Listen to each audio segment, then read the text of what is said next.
আমার কাহিনী মনে হচ্ছে আমি পাইলটকে চিনিয়েছি।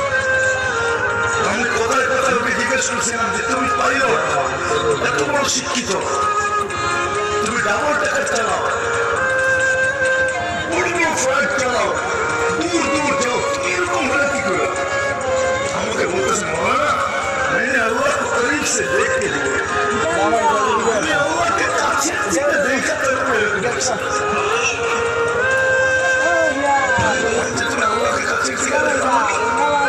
আমি ফ্লাই করে দেখেছিলাম হেথ্রো এয়ারপোর্টে লন্ডনে। যখন আমি ইংল্যান্ডের সীমানায় ঢুকে গেছি, হেথ্রোতে আমি ল্যান্ডিং করবো, সীমানায় যখন ঢুকে গেছি, আমি বটনে পুশ করে চেকিং করে চেক করে যে সব কিছু ওকে আছে কিনা।